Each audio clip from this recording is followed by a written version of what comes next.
Bismillahirrahmanirrahim. Assalamualaikum warahmatullahi wabarakatuh. Perkenalkan, nama saya Rida Anas dengan NIM 70 112 10 18. Di sini saya akan menjelaskan materi mengenai faktor biofarmasetika terhadap sediaan suatu produk obat. Adapun materi-materi yang akan saya bawakan terkait faktor biofarmasetika, yaitu yang pertama faktor formulasi, yang kedua ada kinerja produk obat, dan yang ketiga ada pengaruh disolusi obat, desain sediaan terhadap biofarmasetika. Yang pertama yaitu faktor formulasi. Secara umum, faktor-faktor yang mempengaruhi biofabilitas obat mungkin terkait dengan formulasi produk, obat, atau kendala biologis pasien. Nah, biofabilitas ini merupakan ketersediaan obat yang mengalir di dalam darah. Adapun faktor biofarmasetika dan dasar untuk desain produk obat. Dalam faktor-faktor biofarmasetika mempertimbangkan dalam desain produk obat untuk menghantarkan obat dengan karakteristik biofabilitas yang diinginkan.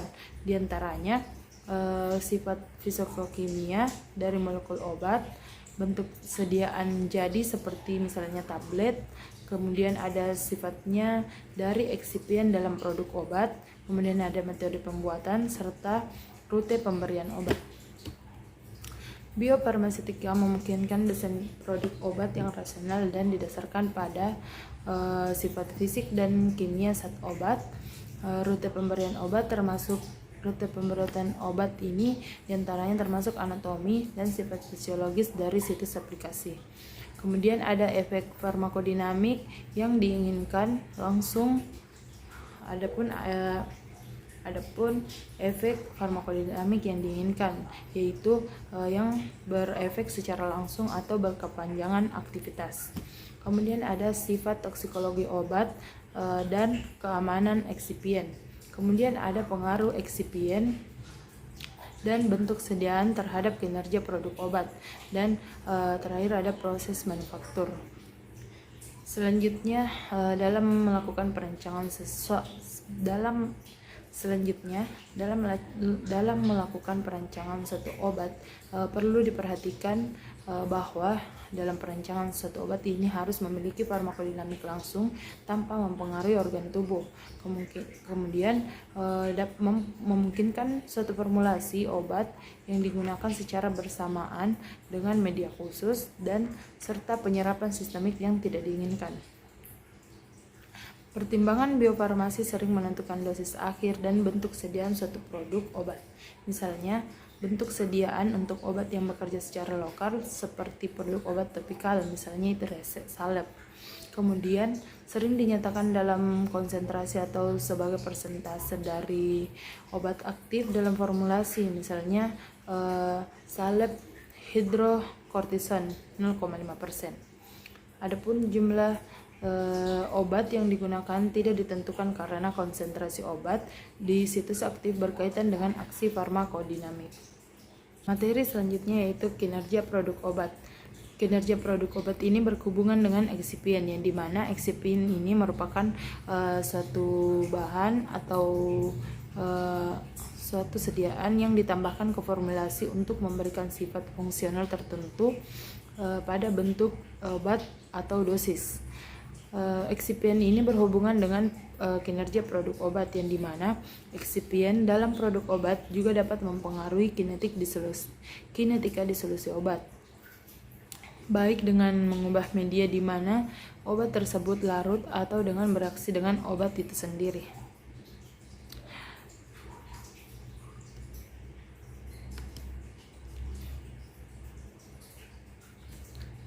Selanjutnya ada pengujian disolusi dan pelepasan obat. Secara keseluruhan, uji disolusi yang cocok harus dapat mencerminkan perubahan dalam formulasi, proses pembuatan, dan karakteristik fisikokimia obat seperti ukuran partikel, polimorf, dan luas permukaan. Jika terdapat perbedaan antara profil disolusi, studi bioequivalensi in vivo mungkin dilakukan untuk menentukan apakah perbedaan yang diamati in vitro diterjemahkan ke dalam farmakokinetik yang berbeda secara in vivo. yang dapat in vivo yang dapat mempengaruhi profil keamanan dan kemanjuran dari produk obat. Manufaktur pasca persetujuan utama perubahan memerlukan studi bioekivalensi yang mendukung perubahan persetujuan, tetapi studi bioekivalensi dapat diabaikan jika kolerasi in vivo dan in vitro diterima. Selanjutnya yaitu materi selanjutnya ada pengaruh disolusi obat desain sediaan terhadap biofarmaseutika. Disolusi dan stabilitas. Disolusi dan stabilitas pernah diteliti oleh Noyes dan Whitney, yang dimana penelitiannya ini mempelajari tingkat disolusi obat padat. Menurut pengamatan mereka, langkah-langkah dalam disolusi meliputi proses disolusi obat pada permukaan partikel padat, sehingga obat tersebut dapat membentuk larutan jenuh di sekitar partikel. Obat larutan dalam larutan jenuh yang dikenal sebagai lapisan stagnan yang berdifusi ke sebagian besar pelarut. Berdifusi ke sebagian besar pelarut ini maksudnya yang dimana obat tersebut dari konsentrasi tinggi ke konsentrasi rendah.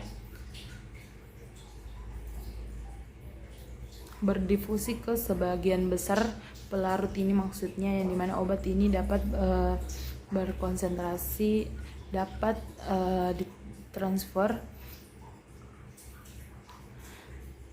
Nah, disolusi ini merupakan proses di mana zat obat dapat menjadi larut dalam pelarut dari waktu ke waktu. Kelarutan adalah massa zat terlarut yang larut dalam massa tertentu atau volume perlarut pada suhu tertentu. Misalnya 1 gram NaCl larut dalam 2,786 mili air pada suhu 25 derajat Celcius. Faktor-faktor yang mempengaruhi disolusi obat pada bentuk obat padat pada bentuk sediaan oral meliputi sifat fisika dan kimia zat aktif, sifat eksipien, metode pembuatan, dan kondisi uji disolusi. Nah, sifat fisikokimia obat. Sifat selanjutnya itu ada sifat fisikokimia obat. Di antaranya itu ada pK dan profil pH.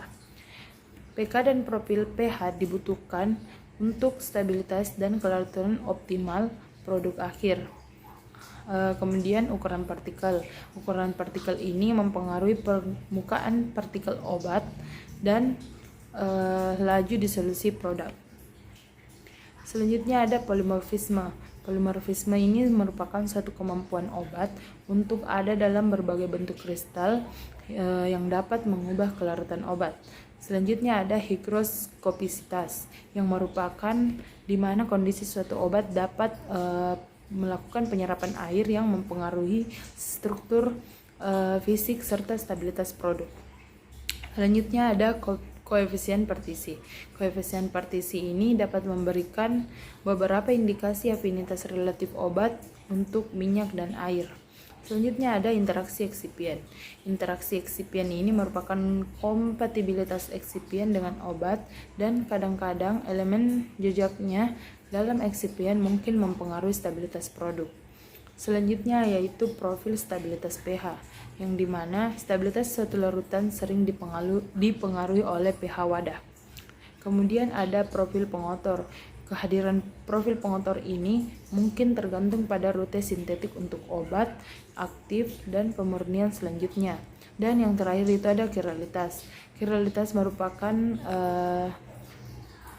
sifat fisikokimia yang jika terdapat kiralitas dapat menunjukkan bahwa isomer memiliki perbedaan.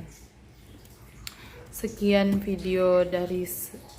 penjelasan materi dari saya. Lebih dan kurangnya mohon dimaafkan. Saya akhiri. Wassalamualaikum warahmatullahi wabarakatuh.